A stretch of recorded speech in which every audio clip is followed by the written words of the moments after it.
मैं जेल के अंदर रहूं या जेल के बाहर रहूं, इस बार दिल्ली की एक भी सीट लोकसभा की बीजेपी को नहीं आनी चाहिए। हम लोगों को जेल का कोई डर नहीं है। मैं जेल एक बार 15 दिन रह के आया था, अंदर ठीक ठाक इंतजाम होता है। आप भी कभी जेल जाओ तो चिंता मत करना। मैं उनको कहना चाहता हूं केजरीवाल को चाहे जेल में डाल दो, जेल से भी जीत जाएगी आम आदमी पार्टी की सरकार।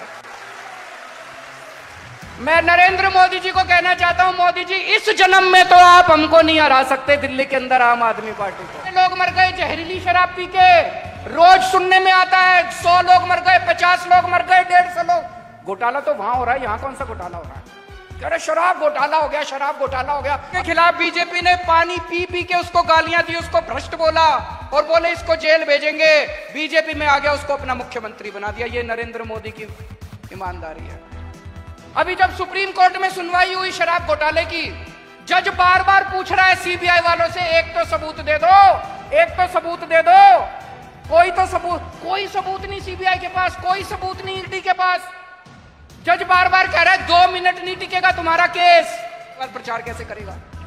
ममता बनर्जी को प्लान बना रखा है, ममता बनर्जी को जेल में भेज देते हैं, पश्चिम बंगाल में बीजेपी स्वीप कर जाएगी। तेजस्वी यादव का प्लान बना रखा है, तेजस्वी यादव को जेल भेज देते हैं, बिहार में स्वीप कर जाएंगे। हेमंत सोरेन को जेल भेजने का प्लान बना रखा है, हेमंत सोरेन को जेल भेज देते हैं, वहां पे स्वीप कर जाएंगे। अरे मोदी जी शर्म कर लो, ऐसे चुनाव जीतोगे आप? ऐसे चुनाव जीतोगे आप? एक बारी मैं उनको चैलेंज करता हूं, एक बार इन सबको जेल भेज के देखो, बीजेपी का पत्ता साफ ना हो जाए पूरे देश में। सत्ता का लालच नहीं है। 49 दिन के बाद इस्तीफा दिया था। कोई अपनी चौकीदार की नौकरी से इस्तीफा नहीं देता। किसी ने मेरे से इस्तीफा मांगा नहीं था 49 दिन के बाद। मुझे लगता है दुनिया का पहला मुख्यमंत्री हूं जिसने अपनी मर्जी से 49 दिन के बाद इस्तीफा दे दिया था। इस्तीफा मैं अपने जूते की नोक पे लेके चलता हूं। तो बहुत तेजी से आम आदमी पार्टी बढ़ रही है, तो जाहिर तौर पे आपके खिलाफ बड़े बड़े षड्यंत्र रचे जाएंगे। इन लोगों को यह लगने लग गया मोदी जी को, बीजेपी को, अब यह साफ हो गया। 2014 में हार गए विधानसभा चुनाव, 2015 में हार गए विधानसभा चुनाव, 2020 में हार गए विधानसभा चुनाव, फिर अभी एमसीडी का चुनाव हार गए। तो अब इनको यह तो पक्का हो गया भाई दिल्ली में आम आदमी पार्टी से जीत नहीं सकते। यह पक्का है, दिल्ली में ये कुछ भी कर लें, कुछ भी कर लें, दिल्ली में आम आदमी पार्टी से ये जीत नहीं सकते। तो अब इन्होंने एक षड्यंत्र रचाया है, शराब घोटाला। मैं आपसे पूछना चाहता हूं, शराब घोटाला दिल्ली में हो रहा है, गुजरात में हो रहा है। गुजरात में कितने लोग मर गए जहरीली शराब पी के? रोज सुनने में आता है 100 लोग मर गए, 50 लोग मर गए, 150 लोग। घोटाला तो वहां हो रहा है, यहां कौन सा घोटाला हो रहा है? कह रहे शराब घोटाला हो गया, शराब घोटाला हो गया। अभी अखबारों में पढ़ रहा था हरियाणा में इतना बड़ा शराब घोटाला हो गया, दिल्ली में कौन सा शराब घोटाला हो गया? अभी जब सुप्रीम कोर्ट में सुनवाई हुई शराब घोटाले की, जज बार बार पूछ रहा है सीबीआई वालों से, एक तो सबूत दे दो, एक तो सबूत दे दो। कोई तो सबूत, कोई सबूत नहीं सीबीआई के पास, कोई सबूत नहीं ईडी के पास। जज बार बार कह रहा है 2 मिनट नहीं टिकेगा तुम्हारा केस। ये शराब घोटाला है। और एक फर्जी शराब घोटाला बना के उन्होंने हमारे संजय सिंह जी को गिरफ्तार कर लिया, सत्येंद्र जैन को गिरफ्तार कर लिया, मनीष सिसोदिया को गिरफ्तार कर लिया, विजय नायर को गिरफ्तार कर लिया। अब ये मुझे गिरफ्तार करने जा रहे हैं। तो इनका मकसद ये है कि किसी भी तरह से आम आदमी पार्टी के टॉप के नेतृत्व को गिरफ्तार करके आम आदमी पार्टी को और सरकार को तितर बितर कर दिया जाए। इस तरह से नरेंद्र मोदी जी दिल्ली के अंदर अपनी सरकार बनाना चाहते हैं। उनको पता है चुनाव में नहीं हरा सकते, उनको पता है। मैं उनको कहना चाहता हूं केजरीवाल को चाहे जेल में डाल दो, जेल से भी जीत जाएगी आम आदमी पार्टी की सरकार। मैं नरेंद्र मोदी जी को कहना चाहता हूं, मोदी जी इस जन्म में तो आप हमको नहीं हरा सकते दिल्ली के अंदर आम आदमी पार्टी को। आपको दूसरा जन्म लेना पड़ेगा, इस जन्म में तो नहीं हरा सकते आप आम आदमी पार्टी को दिल्ली में। इसका सबसे बड़ा कारण क्या है? ये हमें काम में लोग हमारे को क्यों वोट दे रहे हैं? दिल्ली के लोग हमको क्यों वोट दे रहे हैं? पंजाब के लोग हमको क्यों वोट दे रहे हैं? गुजरात के लोग हमको क्यों वोट देने लग गए? केवल काम की वजह से। हम काम करते हैं, जो काम हम करते हैं वो जनता ने आज तक 75 साल में देखा नहीं था। जो काम हमने पहली बार सरकारी स्कूलों को चमका दिया। कभी किसी ने शिक्षा की बात ही नहीं करी राजनीति के अंदर। कभी किसी ने कहा ही नहीं कि हमको वोट दे दो, हम आपके स्कूल बनवा देंगे। कभी किसी ने कहा ही नहीं हमको वोट दे दो, हम आपके इलाज का इंतजाम कर देंगे। स्कूल, अस्पताल, बिजली, पानी, सड़कें, बुजुर्गों की तीर्थ यात्रा, इस तरह का काम कभी किसी ने नहीं देखा था। तो काम में तो ये हमको हरा नहीं सकते। एक भी राज्य नहीं है जहां पे चाहे कांग्रेस हो चाहे बीजेपी हो जिसने हमारे जैसा काम करके दिखाया हो। तो काम में ये हमको हरा नहीं सकते, इसलिए उन्होंने ये पूरा षड्यंत्र रचाया। आपने कभी सोचा कि इतनी तेजी से आम आदमी पार्टी क्यों बढ़ रही है? काम तो कर ही रहे हैं, लेकिन हमारा जो वैल्यू सिस्टम है, आम आदमी पार्टी सच्चाई के रास्ते पे चलती है, ईमानदारी के रास्ते पे चलती है, देशभक्ति के रास्ते पे चलती है। आम आदमी पार्टी इंसानियत के रास्ते पे चलती है। ये हमारा जो वैल्यू सिस्टम है, इसकी वजह से हम इतने अच्छे काम कर रहे हैं और इसकी वजह से आम आदमी पार्टी आगे बढ़ रही है। आज हमारे 4 नेता जेल के अंदर हैं। मनीष सिसोदिया 9 महीने से जेल के अंदर हैं। उनकी धर्मपत्नी को बहुत सीवियर बीमारी है। एक ऐसा शख्स जिसने देश की स्कूल की शिक्षा बदल के रख दी, सर शिक्षा के अंदर क्रांति लेके आया, उसको इन्होंने जेल में डाल रखा है। सतेंद्र जैन 1 साल जेल के अंदर काट के आए, अभी मेडिकल बेल के ऊपर है। एक ऐसा शख्स जिसने सबका इलाज मुफ्त कर दिया, सबकी बिजली मुफ्त कर दी, वो 1 साल से जेल के अंदर है। उन लोगों ने बहुत बड़ी कुर्बानी करी है, हमारे नेताओं ने बहुत बड़ी कुर्बानी करी है।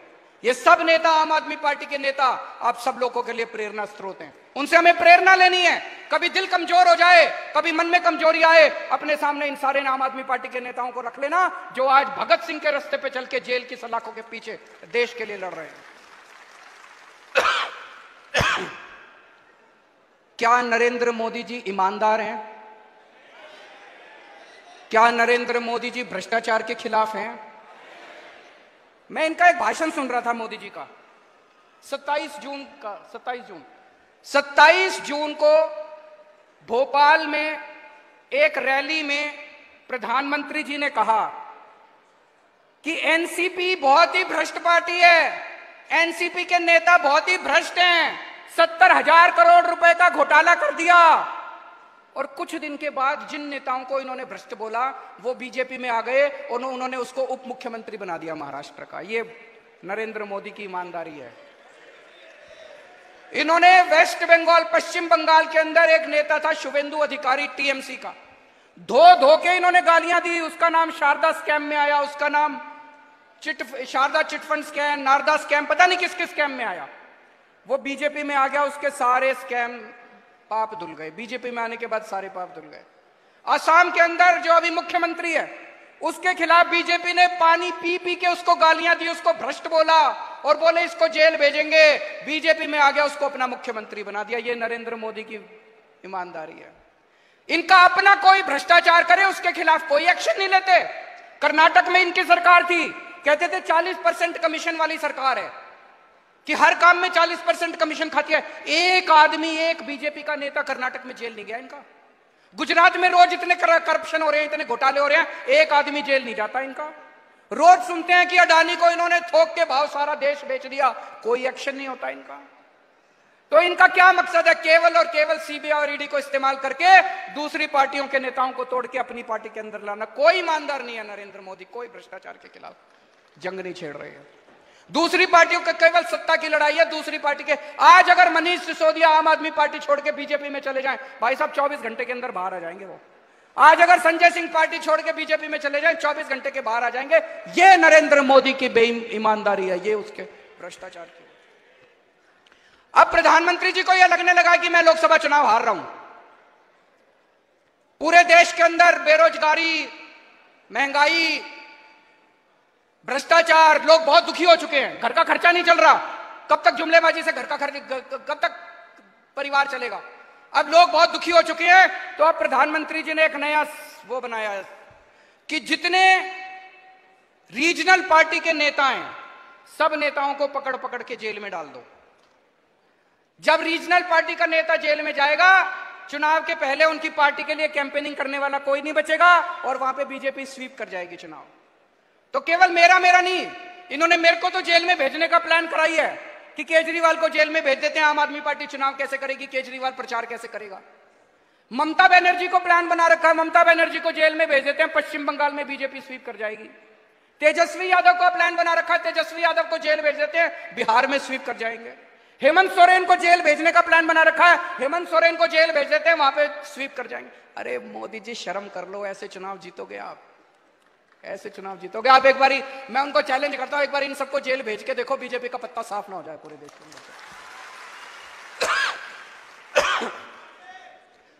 हम लोग जेल जाने से नहीं डरते, जेल हमारे लिए भूषण है। एक क्रांतिकारी के लिए जेल भूषण होती है। हम लोगों को जेल का कोई डर नहीं है। मैं जेल एक बार 15 दिन रह के आया था, अंदर ठीक ठाक इंतजाम होता है। आप भी कभी जेल जाओ तो चिंता मत करना।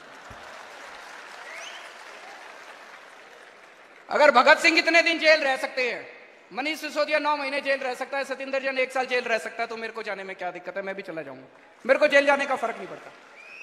लेकिन हमारे सामने प्रश्न है और हमें सत्ता का लालच नहीं है।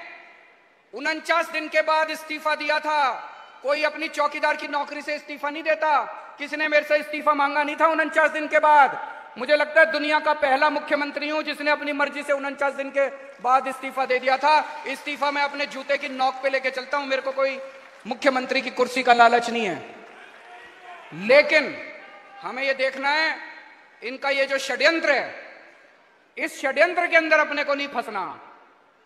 तो मुझे इस्तीफा देना चाहिए या मुझे जेल से सरकार चलानी चाहिए, इस बारे में मैं अलग अलग लोगों से सबसे चर्चा कर रहा हूं। इस बारे में मैंने अपने सारे विधायकों से भी चर्चा की थी, फिर सारे काउंसलर से चर्चा की, आज मैंने सारे वॉलंटियर्स के साथ चर्चा की है और अब आप लोगों की जिम्मेदारी लगा रहा हूं मैं। दिल्ली की जनता ने हमें बहुत प्यार दिया है, हम दिल्ली की जनता की मर्जी के बिना कुछ नहीं करेंगे। जो दिल्ली की जनता कहेगी हम वही करेंगे, है कि नहीं है? तो अब आप लोगों को दिल्ली में घर घर जाना है, घर घर जाके जनता से पूछना है क्या करना चाहिए। नुक्कड़ सभा करनी है। जैसे आपको याद है जब सबसे पहले हमारी सरकार बनी थी 28 सीट आई थी, हमें कांग्रेस से समर्थन लेना है कि नहीं लेना, हमने जनता से पूछा था, जनता ने कहा ले लो, हमने ले लिया। अभी ये भी एक वैसा ही, हम दोराहे के ऊपर खड़े हैं, पार्टी दोराहे के ऊपर खड़ी है। आप लोगों को घर घर जाना, जाएंगे सब लोग, समय देना पड़ेगा, मेहनत करनी पड़ेगी। अगले 10 से 15 दिन के अंदर हमें पूरी दिल्ली छान मारनी है, घर घर में जाना है, जनता से पूछना है कि क्या इस्तीफा देना चाहिए या जेल से सरकार चलानी चाहिए। जो जनता कहेगी, जनता का हुक्म हमारे सर माथे पर। और एक बात, आज से यह सोच लेना कि लोकसभा के चुनाव का प्रचार शुरू हो गया। यही लोकसभा के चुनाव का प्रचार है। एक एक घर में जाके इनकी बीजेपी की और नरेंद्र मोदी की पोल खोलनी है आपको। एक एक घर में जाके नुक्कड़ सभाएं करनी है, उनके अंदर इनकी पोल खोलनी है। मैं जेल के अंदर रहूं या जेल के बाहर रहूं, इस बार दिल्ली की एक भी सीट लोकसभा की बीजेपी को नहीं आनी चाहिए। भारत माता की। भारत। खबरों में बने रहने के लिए फोरम 4 को सब्सक्राइब करें और नोटिफिकेशन पाने के लिए बेल आइकन दबाएं।